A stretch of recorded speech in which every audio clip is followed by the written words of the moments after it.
Hello student. तो आज के इस वीडियो में हम लोग देखेंगे क्लास 10th के ज्योग्राफी का जो किताब है वो पूरे किताब का ऑब्जेक्टिव क्वेश्चन आज के इस वीडियो में देखेंगे। यहाँ पे लिखा हुआ भी है टाइटल में, ज्योग्राफी मतलब भूगोल के पूरे किताब का ऑब्जेक्टिव क्वेश्चन आंसर एक ही वीडियो में। तो यहाँ से इसी वीडियो में जो है क्वेश्चन है, कोयला किस प्रकार का संसाधन है। तो कोयला जो है वो अनवीकरणीय संसाधन है। क्या है? अनवीकरणीय संसाधन है। दूसरा क्वेश्चन है, सौर ऊर्जा का निम्नलिखित में से कौन सा संसाधन। तो सौर ऊर्जा जो है पुनः पूर्ति योग्य संसाधन है। क्या है? पुनः पूर्ति योग्य संसाधन है। तीसरा क्वेश्चन पूछ रहा है, तटरेखा से कितने किलोमीटर क्षेत्र सीमा अपवर्तक आर्थिक क्षेत्र कहलाते हैं। तो ये हो जाएगा 200 नॉटिकल माइल। आगे क्वेश्चन है, डाकुओं की अर्थव्यवस्था का संबंध किससे है। तो डाकुओं की अर्थव्यवस्था का संबंध संसाधनों के अनियोजित विध्वंस से है। आगे चौथा नंबर क्वेश्चन है, समुद्री क्षेत्र में राजनीतिक सीमा के कितने किलोमीटर क्षेत्र तक राष्ट्रीय संपदा निहित है। तो इसका आंसर हो जाएगा 19.2 किलोमीटर।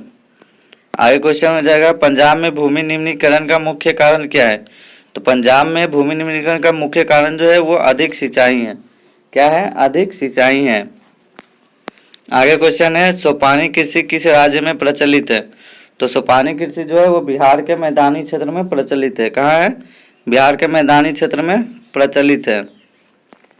आगे क्वेश्चन है, मरुस्थलीय मृदा का विस्तार निम्न में से कहाँ है। तो मरुस्थलीय मृदा का विस्तार जो है वो राजस्थान में है। कहाँ है? राजस्थान में है। आगे है, मेढक के प्रजनन को नष्ट करने वाला रसायन कौन सा है। तो मेढक के प्रजनन को नष्ट करने वाला रसायन जो है वो एड्रीन है। क्या है? एड्रीन है। आगे क्वेश्चन है, काली मृदा का दूसरा नाम क्या है। तो काली मृदा का दूसरा नाम रेगूर मृदा है। क्या है? रेगूर मृदा। आगे क्वेश्चन है, बृहद क्षेत्र में जल की उपस्थिति के कारण ही पृथ्वी को क्या कहते हैं, या पृथ्वी को कहते हैं। तो पृथ्वी को नीला ग्रह कहते हैं। क्या कहते हैं? नीला ग्रह, जल की उपस्थिति के कारण। आगे क्वेश्चन है, कुल जल का कितना प्रतिशत भाग महासागरों में निहित है। तो इसका आंसर 96.6% हो जाएगा। अगर इसको नहीं दे करके अगर तुम दिया हुआ रहेगा 96.5%, तो ये भी आंसर ठीक हो जाएगा। अगर 96.5% नहीं है तो 96.6% को आंसर में टिक कर देंगे। आगे क्वेश्चन है, देश के बांधों को किसने भारत का मंदिर कहा था। तो इसका आंसर हो जाएगा पंडित जवाहरलाल नेहरू। क्या हो जाएगा? पंडित जवाहरलाल नेहरू। आगे क्वेश्चन है, प्राणियों के शरीर में कितना प्रतिशत जल की मात्रा निहित होती है। तो प्राणियों के शरीर में जो है वो 65% जल की मात्रा होती है। आगे कह रहा है, बिहार में अति जल दोहन से किस तत्व का संकेंद्रण बढ़ा है। तो बिहार में अति जल दोहन से आर्सेनिक तत्व का संकेंद्रण बढ़ा है। किसका बढ़ा है? आर्सेनिक का। आगे, भारत में 2001 में कितने प्रतिशत भौगोलिक क्षेत्र में वन का विस्तार था। तो इसका आंसर हो जाएगा 19.27%। आगे क्वेश्चन है, वन स्थिति रिपोर्ट के अनुसार भारत में वन का विस्तार कितना है। तो वन स्थिति रिपोर्ट के अनुसार भारत में जो है 20.55% भौगोलिक क्षेत्र में वन का फैलाव या विस्तार है। आगे, बिहार में कितने प्रतिशत भौगोलिक क्षेत्र में वन का फैलाव है। तो बिहार में जो है मात्र 5% भौगोलिक क्षेत्र पर ही क्या है? वन का फैलाव है। आगे, पूर्वोत्तर राज्यों के 188 आदिवासी जिलों में देश के कुल क्षेत्र का कितना प्रतिशत वन है। तो इसका आंसर हो जाएगा 60.11%। आगे है, किस राज्य में वन का सबसे अधिक विस्तार है। तो ये जो है भारत के मध्य प्रदेश जो राज्य है उस वहाँ पे क्या है? वन का सबसे अधिक विस्तार है। आगे क्वेश्चन है, वन संरक्षण एवं प्रबंधन की दृष्टिकोण से वनों को वर्गीकृत किया गया है। तो वनों को वर्गीकृत किया गया है 5 वर्गों में। ठीक है, कितना वर्गों में वर्गीकृत किया गया है? तो 5 वर्गों में। आगे क्वेश्चन है, 1951 से 1980 तक लगभग कितना वर्ग किलोमीटर वन क्षेत्र कृषि भूमि में परिवर्तित हुआ है। तो आंसर हो जाएगा 26,200 वर्ग किलोमीटर। ठीक है, कितना होगा? 26,200 वर्ग किलोमीटर। आगे क्वेश्चन है, संविधान की धारा 21 का संबंध है। तो संविधान की धारा 21 का संबंध है वन्य जीवों तथा प्राकृतिक संसाधनों के संरक्षण से है। आगे क्वेश्चन हो जाएगा, एक एओ की वानिकी रिपोर्ट के अनुसार 1948 में विश्व में कितने हेक्टेयर भूमि पर वन का विस्तार था। तो 1948 में जो है 4 अरब हेक्टेयर भूमि पर वन का विस्तार था। आगे है, प्राकृतिक संसाधनों के संरक्षण 1968 में कौन सा कन्वेंशन हुआ था। तो ये जो है अफ्रीकी कन्वेंशन हुआ था। कौन सा कन्वेंशन हुआ था? अफ्रीकी कन्वेंशन हुआ था। आगे क्वेश्चन है, इनमें कौन सा जीव केवल भारत में ही पाया जाता है? तो ये जो डॉल्फिन है ये केवल कहाँ पाया जाता है? केवल भारत में ही पाया जाता है। आगे क्वेश्चन है, भारत का राष्ट्रीय पक्षी क्या है? तो भारत का राष्ट्रीय पक्षी मयूर है। क्या है? मयूर है। भारत का राष्ट्रीय पक्षी क्या है? मयूर है। आगे क्वेश्चन है, मैंग्रोव्स का सबसे अधिक विस्तार कहाँ है? तो मैंग्रोव्स का सबसे अधिक विस्तार जो है वो सुंदरवन में है। कहाँ है? सुंदरवन, पश्चिम बंगाल। ठीक है, याद रखना, सुंदरवन कहाँ है? तो पश्चिम बंगाल में है। तो मैंग्रोव्स का सबसे अधिक विस्तार भी कहाँ है? सुंदरवन में है, जो कि पश्चिम बंगाल में है। आगे क्वेश्चन है, टेक्सोल का उपयोग होता है? तो टेक्सोल का उपयोग जो है ये कैंसर में होता है। कहाँ होता है? कैंसर के इलाज में होता है। आगे क्वेश्चन है, चरक का संबंध किस देश से था? तो चरक का संबंध जो है वो भारत से था। कहाँ से था? भारत से था। कह रहा है कि भारत में लगभग कितने खनिज पाए जाते हैं? तो भारत में लगभग 100 खनिज पाए जाते हैं। कितने खनिज पाए जाते हैं? 100, जिसमें से लगभग 18 को खनिज का उपयोग भारत करता है। आगे हो गया, इनमें से कौन लौह युक्त खनिज का उदाहरण है? तो लौह युक्त खनिज बोलेगा तो कौन हो जाएगा? मैग्नीज हो जाएगा। कौन होगा? मैग्नीज हो जाएगा। अगर निम्नलिखित में कौन अधात्विक खनिज का उदाहरण? तो अधात्विक खनिज हो जाएगा अभ्रक। कौन हो जाएगा? अभ्रक हो जाएगा। आगे क्वेश्चन है, किस खनिज को उद्योगों की जननी माना जाता है? तो उद्योगों की जननी जो है वो लोहा को माना जाता है। किसको माना जाता है? लोहा को। आखिर कौन लौह अयस्क का एक प्रकार है? तो लौह अयस्क का प्रकार है हेमाटाइट। कौन है? हेमाटाइट है। आगे कह रहा है कि कौन भारत का सबसे बड़ा लौह उत्पादक राज्य है? तो भारत का सबसे बड़ा लौह उत्पादक राज्य जो है वो कर्नाटक है। कौन है? कर्नाटक है। आगे कह रहा है कि छत्तीसगढ़ भारत का कितना प्रतिशत लौह अयस्क का उत्पादन करता है? तो छत्तीसगढ़ जो है वो अकेले 20% लौह अयस्क का उत्पादन कर देता है। आगे मैग्नीज उत्पादन में भारत का विश्व में कौन सा स्थान? तो जो भारत में का विश्व में स्थान जो है वो तीसरा है मैग्नीज उत्पादन में। अगर उड़ीसा किस खनिज का सबसे बड़ा उत्पादक है? तो भारत जो है वो उड़ीसा जो है वो मैग्नीज का सबसे बड़ा उत्पादक राज्य है। अगर 1 टन इस्पात बनाने में कितने मैग्नीज की आवश्यकता होती है या उपयोग होता है? तो 1 टन इस्पात बनाने में 10 किलो मैग्नीज की आवश्यकता पड़ती है। आगे एल्यूमिनियम बनाने के लिए किस खनिज की आवश्यकता पड़ती है? तो एल्यूमिनियम बनाने के लिए बॉक्साइट की आवश्यकता पड़ती है, जिसका अनुसूत्र क्या होता है? तो अनुसूत्र होता है Al2O3। ठीक है, याद रखना है। बॉक्साइट का क्या होता है सूत्र? Al2O3। ये हो गया बॉक्साइट। इसी से क्या बनता है? एल्यूमिनियम बनता है। आगे क्वेश्चन है, देश में तांबे का कुल भंडार कितना है? तो देश में तांबे का कुल भंडार 175 करोड़ टन है। तो कौन से के अनुसार? तो 2008-9 के अनुसार। किसके अनुसार? 2008-9 के अनुसार कितना था? 175 करोड़ टन था तांबा का। आगे क्वेश्चन है, बिहार झारखंड में देश का कितना प्रतिशत अभ्रक है? तो बिहार और झारखंड दोनों मिला देंगे तो अभ्रक 80% उत्पादन करेगा। कितना करेगा? 80% उत्पादन करेगा। आगे क्वेश्चन है, सीमेंट उद्योग का सबसे प्रमुख कच्चा माल क्या है? तो सीमेंट उद्योग में सीमेंट जो बनता है उसका प्रमुख कच्चा माल चूना पत्थर होता है। चूना पत्थर से ही क्या होता है? सीमेंट को तैयार किया जाता है। आगे क्वेश्चन है, किस राज्य में खनिज तेल को विशाल भंडार है? तो असम राज्य में क्या है? खनिज तेल जो है उसका विशाल भंडार स्थित है। आगे क्वेश्चन है, भारत के किस स्थान पर पहला परमाणु ऊर्जा स्टेशन स्थापित किया गया था? तो पहला परमाणु ऊर्जा स्टेशन जो है वो महाराष्ट्र के तारापुर में स्थापित किया गया था। कहाँ किया गया था? महाराष्ट्र के तारापुर में स्थापित किया गया था। आगे क्वेश्चन है, कौन सा ऊर्जा स्रोत अनवीकरणीय है? तो अनवीकरणीय पूछेगा तो कोयला हो जाएगा। क्या हो जाएगा? कोयला। कोयला जो है वो अनवीकरणीय ऊर्जा स्रोत है। आगे कह रहा है कि प्राथमिक ऊर्जा का उदाहरण नहीं है। तो प्राथमिक ऊर्जा का उदाहरण कौन नहीं है? तो ये हो जाएगा विद्युत। क्या हो जाएगा? विद्युत। विद्युत जो है वो द्वितीय ऊर्जा में आता है। अगला क्वेश्चन है ऊर्जा का गैर पारंपरिक स्रोत क्या है? तो ऊर्जा का गैर पारंपरिक स्रोत जो है वो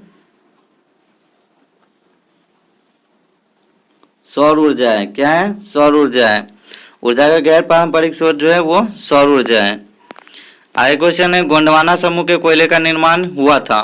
तो गोंडवाना समूह के कोयले का निर्माण 20 करोड़ वर्ष पूर्व हुआ था। कब हुआ था? 20 करोड़ वर्ष पूर्व हुआ था। आगे कह रहा है भारत में कोयले का सर्वप्रमुख उत्पादक राज्य है। तो कोयले का सर्वप्रमुख उत्पादक राज्य जो है वो झारखंड है। कौन है? झारखंड है, जहाँ से कोयला सबसे पहले निकला था। आगे कह रहा है सर्वोत्तम कोयले का प्रकार कौन सा है? तो सबसे अच्छा कोयला जो है वो एंथ्रासाइट होता है। क्या होता है? एंथ्रासाइट। आगे कह रहा है मुंबई हाई क्यों प्रसिद्ध है? तो मुंबई हाई जो है वो खनिज तेल के लिए प्रसिद्ध है। किसके लिए प्रसिद्ध है? खनिज तेल हेतु प्रसिद्ध है। आगे क्वेश्चन है भारत का पहला तेल शोधक कारखाना कहाँ स्थित हुआ था? तो असम के डिगबोई में हुआ था। कहाँ हुआ था? असम के डिगबोई में। आगे प्राकृतिक गैस किस खनिज के साथ पाया जाता है? तो प्राकृतिक गैस जब भी पाया जाएगा पेट्रोलियम के साथ ही पाया जाएगा। आगे क्वेश्चन है भाखड़ा नंगल परियोजना किस नदी पर है? तो भाखड़ा नंगल परियोजना जो है वो सतलज नदी पे है। किस पे है? सतलज नदी पे है। आगे दक्षिण भारत की सबसे बड़ी नदी घाटी परियोजना कौन सी है? तो दक्षिण भारत की सबसे बड़ी नदी घाटी परियोजना तुंगभद्रा है। कौन है? तुंगभद्रा। आगे क्वेश्चन है ताप विद्युत केंद्र का उदाहरण कौन है? तो ताप विद्युत केंद्र बिहार में एगो है, एगो नहीं 3-4 गो है, जिसमें से बरौनी यहाँ पे दिया गया है। कौन हो जाएगा? बरौनी। आगे यूरेनियम का सबसे प्रमुख स्थल कौन सा है? मतलब यूरेनियम कहाँ से प्राप्त होता है भारत को सबसे अधिक? तो यूरेनियम जो है भारत को जादूगोड़ा से प्राप्त होता है, जो कि कर्नाटक में। ठीक है, जादूगोड़ा से प्राप्त होता है। अगर एशिया का सबसे बड़ा परमाणु विद्युत गृह कहाँ है? तो एशिया का सबसे बड़ा परमाणु विद्युत गृह हमारे भारत में है, जो कि महाराष्ट्र के तारापुर में है। कहाँ है? महाराष्ट्र के तारापुर में है। अगर भारत के किस राज्य में सौर ऊर्जा के विकास की सर्वाधिक संभावनाएं है? तो सौर ऊर्जा की सर्वाधिक संभावना है असम में, राजस्थान में। कहाँ है? राजस्थान में। भारत के किस राज्य में है? तो भारत के राजस्थान में जो है सौर ऊर्जा मतलब सौर ऊर्जा की संभावना है। कहाँ? राजस्थान में। कह रहा है भारत के किस राज्य में सौर ऊर्जा के विकास की सर्वाधिक संभावनाएं हैं? तो इसका आंसर हो जाएगा राजस्थान में। कहाँ हो जाएगा? राजस्थान में हो जाएगा। आगे क्वेश्चन है ज्वारीय एवं तरंग ऊर्जा उत्पादन हेतु भारत में अधिक अनुकूल परिस्थितियां कहाँ हैं? तो अनुकूल परिस्थितियां जो है यह है खंभात की खाड़ी में। कहाँ है? खंभात की खाड़ी में। आगे क्वेश्चन इनमें से कौन औद्योगिक अवस्थिति का कारक नहीं है? तो औद्योगिक अवस्थिति का कारक नहीं है जनसंख्या। ठीक है, क्या हो जाएगा? जनसंख्या। आकर भारत में सबसे पहले स्थापित लौह इस्पात कंपनी निम्नांकित में से कौन थी? तो भारत में सबसे पहले स्थापित लौह इस्पात कंपनी जो है वो था टाटा लौह इस्पात कंपनी। कौन था? टाटा लौह इस्पात कंपनी। आगे पहली आधुनिक सूती मिल जो है वो मुंबई में स्थापित हुई थी। क्यों हुई थी? तो क्योंकि वह जो है मुंबई एक पतन था या कपास उत्पादक क्षेत्र के निकट भी था, मुंबई में पैसा भी था। ठीक है, पूंजी भी उपलब्ध था। ये चारों हो जाएगा। ठीक है, क्या हो जाएगा? ये तीनों बात सही हो जाएगा। तो चौथा इसका ऑप्शन रहेगा उपयुक्त सभी। आगे क्वेश्चन है निम्नलिखित में से कौन उद्योग कृषि पर आधारित नहीं है? तो सीमेंट उद्योग जो हो गया वो कृषि पर आधारित उद्योग नहीं है। आगे कह रहा है हुगली औद्योगिक प्रदेश का केंद्र है। तो हुगली जो है औद्योगिक किस औद्योगिक प्रदेश का केंद्र है? तो ये हो जाएगा कोलकाता हावड़ा। क्या हो जाएगा? कोलकाता हावड़ा। आगे क्वेश्चन है निम्नलिखित में से कौन उद्योग सार्वजनिक क्षेत्र के अंतर्गत आता है? तो सार्वजनिक क्षेत्र में आता है बोकारो लौह इस्पात उद्योग। कौन आता है? बोकारो लौह इस्पात उद्योग सार्वजनिक क्षेत्र में आता है।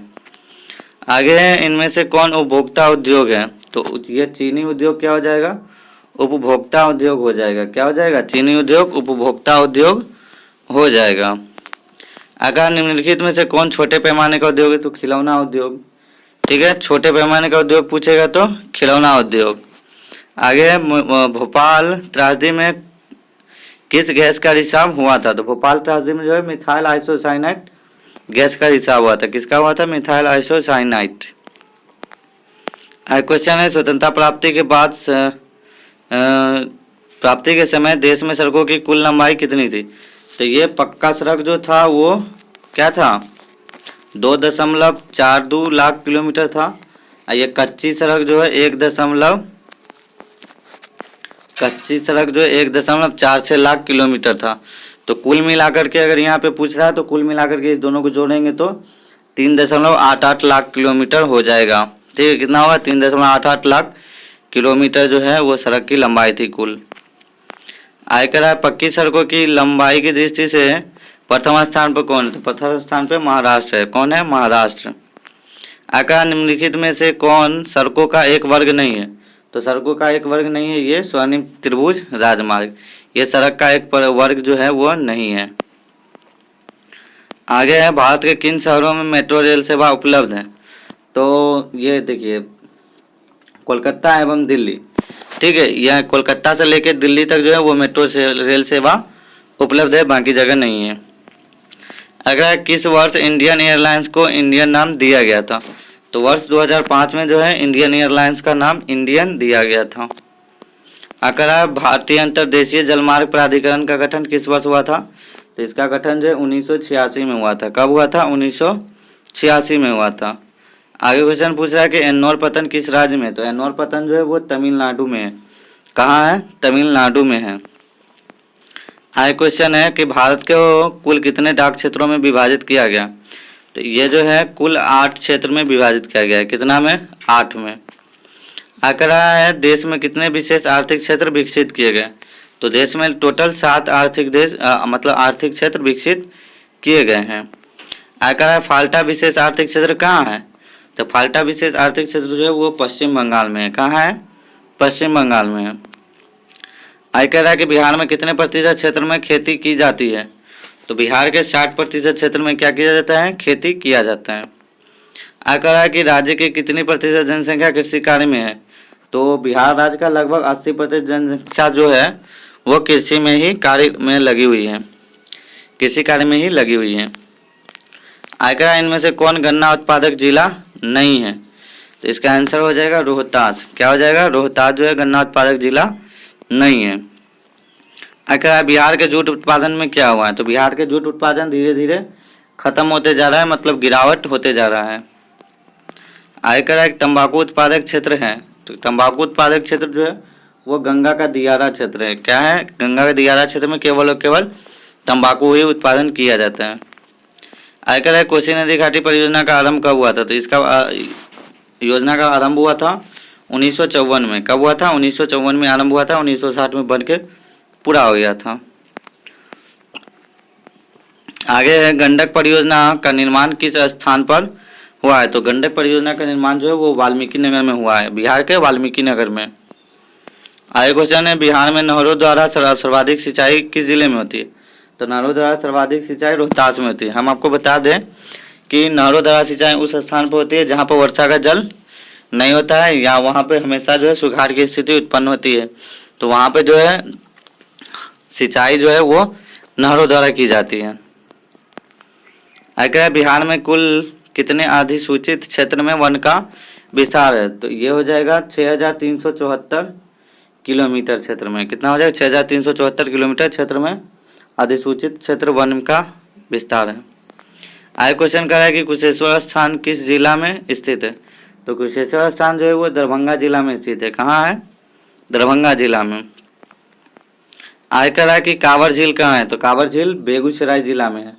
कहाँ है? बेगूसराय जिला में, बिहार के बेगूसराय जिला में कांवर झील है। आगे कर रहा है संजय गांधी जैविक उद्यान किस नगर में स्थित है? तो संजय गांधी जैविक उद्यान जो है वो पटना में है। कहाँ है? पटना में स्थित है। आगे बिहार में खनिज तेल मिलने की संभावनाएं कहाँ है? तो बिहार में खनिज तेल मिलने की सर्वाधिक संभावनाएं गंगा के द्रोणी में है। कहाँ है? गंगा के द्रोणी में है। आगे क्वेश्चन है चूना पत्थर का उपयोग मुख्य रूप से किस उद्योग में होता है? तो चूना पत्थर का मुख्य उपयोग जो है वो सीमेंट उद्योग में होता है। कहाँ होता है? सीमेंट उद्योग में होता है। आगे क्वेश्चन है पायराइट किस खनिज पायराइट खनिज है? तो पायराइट जो है वो अधात्विक खनिज है। कौन सा खनिज है? अधात्विक खनिज है। आगे कह रहा है कि बिहार में सोना अयस्क से प्रति टन शुद्ध सोना प्राप्त किया जाता है। तो ये हो जाएगा 0.1 से 0.6 ग्राम तक प्राप्त होता है। आगे क्वेश्चन है कहलगांव तापीय विद्युत परियोजना किस जिला में अवस्थित है? तो कहलगांव तापीय विद्युत परियोजना भागलपुर में अवस्थित है। कहाँ है? भागलपुर में अवस्थित है। और कांटी कहाँ है? तो कांटी तापीय विद्युत परियोजना मुजफ्फरपुर में है। कहाँ है? मुजफ्फरपुर में है। आगे क्वेश्चन बिहार में बीएचपीसी के द्वारा बृहद परियोजनाओं की संख्या कितनी है? तो ये हो जाएगा 10। कितना हो जाएगा? 10। अगर बिहार में कार्यरत जल विद्युत परियोजनाओं की कुल विद्युत उत्पादन क्षमता कितनी है? तो इसका उत्पादन क्षमता 44.20 मेगावाट। कितना है? 44.20 मेगावाट बिजली उत्पन्न करता है। आगे बिहार के किस शहर में कांच उद्योग स्थापित है? तो बिहार के जो है हाजीपुर जिला में क्या है कि कांच उद्योग स्थापित किया गया है। आगे कि बिहार में सिगरेट का कारखाना कहाँ है? तो सिगरेट का कारखाना मुंगेर में है। कहाँ है? मुंगेर में है। अब बिहार में रेल वर्कशॉप कहाँ है? तो बिहार में रेल वर्कशॉप जमालपुर में है। कहाँ है? जमालपुर में। आगे खाद कारखाना कहाँ स्थित है? तो खाद कारखाना जो है बिहार के बरौनी में है। कहाँ है? बरौनी में है। आगे पूछ रहा है कि किस नगर में कालीन तैयार किया जाता है? तो कालीन जो है ओबरा में भी तैयार किया जाता है और दाऊद नगर में भी तैयार किया जाता है। दोनों जगह तैयार किया जाता है। तो ये वहाँ जो ऑप्शन देगा ये दोनों में से कोई एक देगा। ठीक है, दोनों नहीं देगा। तो याद रखिएगा ओबरा और दाऊद नगर दोनों जगह जो है कालीन तैयार किया जाता है। आगे अशोक पेपर मिल किस जिला में है? तो अशोक पेपर मिल जो है बिहार के पूर्णिया जिला में है। कहाँ है? पूर्णिया जिला में है। आगे कह रहा है कि बिहार की पहली रेल लाइन कौन थी? तो बिहार की पहली rail line east India rail मार्ग था। कौन था? ईस्ट इंडिया रेल मार्ग। आगे है पटना हवाई अड्डा का नाम क्या है? तो पटना हवाई अड्डा का नाम जो है वो जयप्रकाश नारायण अंतर्राष्ट्रीय हवाई पतन रख दिया गया है। आगे ग्रांड ट्रंक रोड का राष्ट्रीय राजमार्ग संख्या क्या है? तो ग्रांड ट्रंक रोड जो है वो NH2 को बोलते हैं। ठीक है, NH2 को क्या बोलते हैं? ग्रांड ट्रंक रोड कहते हैं। ठीक है, याद रखिएगा NH2। आगे क्वेश्चन है बिहार में रेल परिवहन का शुभारंभ कब हुआ? तो 1853 में रेल चली थी और बिहार में आया था कब? तो 1860 में आया था। कब आया था? 1860 में बिहार में रेल का शुभारंभ हो गया था। आगे मध्य पूर्व रेलवे का मुख्यालय, तो बिहार का हाजीपुर जो है वो मध्य पूर्व रेलवे का मुख्यालय है। आगे क्वेश्चन है बिहार की सीमा में रेल मार्ग की कुल लंबाई। तो बिहार में जो है रेल मार्ग का कुल लंबाई कितना है? तो 6283 किलोमीटर कुल लंबाई है बिहार में। आगे बिहार में रज्जू मार्ग कहाँ है? तो बिहार में रज्जू मार्ग राजगीर में है। कहाँ है? राजगीर में है। रज्जू मार्ग मीन्स टेढ़ा मेढ़ा रास्ता। तो कहाँ है? राजगीर में है। आगे क्वेश्चन कर रहा है कि मंदार झील किस जिला में है? तो मंदार झील वो बांका में है। कहाँ है? बांका में है। आगे राष्ट्रीय पोत संस्थान पटना के किस घाट पर स्थित है? तो राष्ट्रीय पोत संस्थान जो है वो पटना के महेंद्रू घाट पर स्थित है। कहाँ है? महेंद्रू घाट पर। करा वर्ष 2001 में बिहार की कुल जनसंख्या कितनी थी? तो बिहार की कुल जनसंख्या जो है वो 8 करोड़ से अधिक थी। लगभग 8 करोड़ से अधिक थी। आंकड़ा 1991 से 2001 के दौरान बिहार की जनसंख्या वृद्धि थी। तो बिहार की जनसंख्या वृद्धि थी 28.63%। कितना था? 28.63%, जो कि बहुत ज़्यादा होता है। आंकड़ा बिहार में ग्रामीण आबादी है। तो बिहार में गांव में जो है लगभग 89.5% लोग रहते हैं। कहाँ कितना रहते हैं? 89.5% लोग। आगे 2001 की जनगणना के अनुसार बिहार में प्रति वर्ग किलोमीटर कितने व्यक्ति रहते हैं? तो प्रति वर्ग किलोमीटर में 881 व्यक्ति रहते हैं। कितना रहता है? 800, मतलब 1 किलोमीटर में 881 व्यक्ति रहते हैं। आगे सबसे अधिक आबादी वाला कौन जिला है? तो सबसे अधिक आबादी वाला जिला है पटना। कौन है? पटना।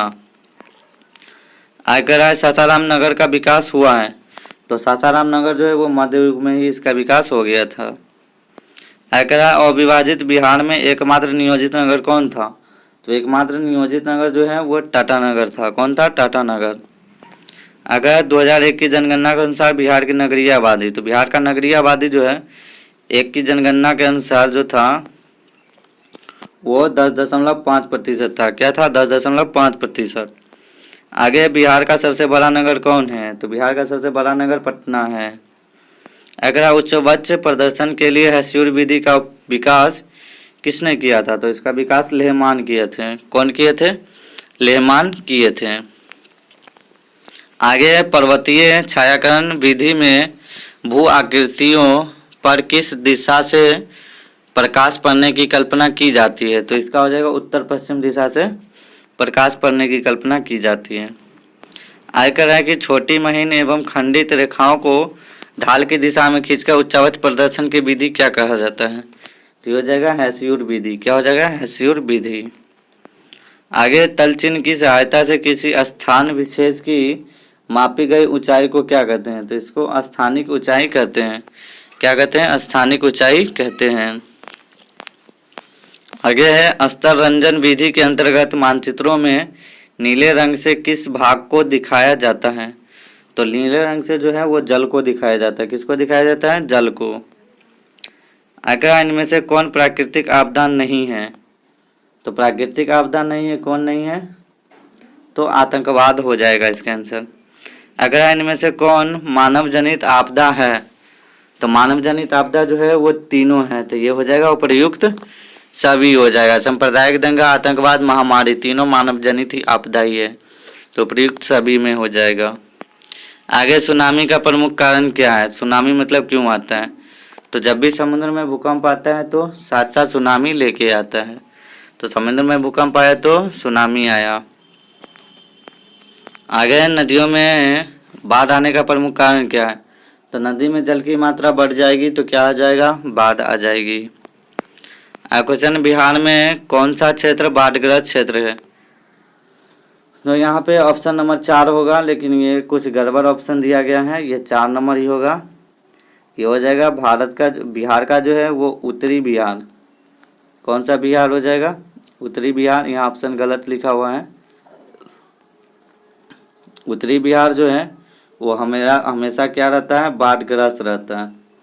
ठीक है, आंसर में लिख लीजिएगा उत्तरी बिहार। ठीक है, क्या लिखिएगा? उत्तरी बिहार। ठीक है, उत्तरी बिहार जो है हमेशा क्या रहता है? बाढ़ग्रस्त रहता है। आगे क्वेश्चन है, निम्नलिखित में से किस नदी को बिहार का शोक कहा जाता है? तो बिहार का शोक जो है कोसी नदी को कहा जाता है, क्योंकि ये बार बार बिहार में बाढ़ लेकर के चला आता है। आगे क्वेश्चन है, बाढ़ क्या है? तो बाढ़ एक प्राकृतिक आपदा है। क्या है? प्राकृतिक आपदा। आगे सूखा किस प्रकार की आपदा है? तो सूखा भी क्या है? प्राकृतिक आपदा है। आगे सूखे की स्थिति किस प्रकार? तो ये सूखा का स्थिति अचानक आ जाता है। ठीक है, क्या होता है? अचानक आ जाता है। अगर सूखे के लिए जिम्मेवार कारक, तो सूखे के लिए मेन जिम्मेवार कारक है वर्षा की कमी। वर्षा होगी ही नहीं तो वहाँ पे क्या होगा? सुखाड़ हो जाएगा। अगर सूखे से बचाव का मुख्य उपाय क्या है? तो वर्षा जल का संग्रहण जितना हम अधिक करेंगे उतना ही ज़्यादा सूखे से बचेंगे। आगे महासागर के तली पर होने वाले कंपन को किस नाम से जाना जाता है? तो महासागर के तली पर जो भी कंपन होता है उसको हम लोग सुनामी कहते हैं। क्या कहते हैं? सुनामी। अगला 2 दिसंबर 2004 को विश्व के किस हिस्से में भयंकर सुनामी आई थी? तो ये हो जाएगा बंगाल की खाड़ी में जो है वो भयंकर सुनामी आई थी। आगे भूकंप से पृथ्वी की सतह पर पहुंचने वाली सबसे पहली तरंग कौन है? तो पहली तरंग पी तरंग है। कौन है? पी तरंग। आगे भूकंप के केंद्र के ऊर्ध्वाधर पृथ्वी पर स्थित केंद्र को क्या कहते हैं? तो उसको अनुकेंद्र कहते हैं। क्या कहते हैं? अनुकेंद्र। आगे भूकंप अथवा सुनामी से बचाव का इनमें से कौन सा तरीका सही नहीं है? तो ये 4 नंबर जो हो गया भगवान भरोसे बैठे रहना, ये सही नहीं है। अगर बाढ़ के समय निम्नलिखित में से किस स्थान पर जाना चाहिए? तो जब भी बाढ़ आएगा हमको ऊंची भूमि वाले स्थान पर जाना चाहिए। आगे क्वेश्चन है, मलबे के नीचे दबे हुए लोगों का पता लगाने के लिए किस यंत्र का मदद ली जाती है? तो ये हो जाएगा इंफ्रारेड से बनी हुई मशीनों का या यंत्र का उपयोग किया जाता है। आगे आग से जलने की स्थिति में जले हुए स्थान पर क्या प्राथमिक उपचार करना चाहिए? तो ठंडा पानी डालना चाहिए। आगे बस्ती मकान में आग लगने की स्थिति में क्या करना चाहिए? तो उस समय हम लोग को अग्निशामक यंत्र को बुलाना चाहिए। आगे है, सुनामी किस स्थान पर आता है? तो सुनामी जब भी आएगा समुद्र में आएगा। कहाँ आएगा? समुद्र में। कहा निम्नलिखित में से कौन प्राकृतिक आपदा है? तो प्राकृतिक आपदा जो है वो भूकंप हो जाएगा। कौन होगा? भूकंप। अगर है भूकंप संभावित क्षेत्र में भवनों की आकृति कैसी होनी चाहिए? तो भूकंप संभावित क्षेत्र में जो है भवन का आकृति आयताकार होना चाहिए। कैसा होना चाहिए? आयताकार। अगर भूस्खलन क्षेत्र में भूस्खलन वाले क्षेत्र में ढलानों पर मकानों का निर्माण ये अनुचित है। ठीक है, क्या है? अनुचित है, मतलब ठीक नहीं है। आगे सुनामी प्रभावित क्षेत्र में मकानों का निर्माण कहाँ करना चाहिए? तो लिख देंगे समुद्र तट से ऊंचाई पर करना चाहिए। अगर आप बाढ़ से सबसे अधिक हानि होती है, तो बाढ़ से जो है वो सभी को हानि होता है, फसल भी खराब होता है, पशु भी मर जाते हैं, भवन भी गिर जाते हैं। तो बाढ़ से जो है सभी को हानि होती है। कृषि सुखाड़ होता है, तो कृषि सुखाड़ कब होता है? जब जल का अभाव हो जाता है। ठीक है, क्या हो जाता है? जल का अभाव हो जाता है। तो जल के अभाव में कृषि सुखाड़ होता है, या जल के अभाव के कारण क्या होता है? कृषि सुखाड़ उत्पन्न होता है। तो चलिए हम मिलते हैं फिर से नेक्स्ट वीडियो में, तब तक के लिए बाय।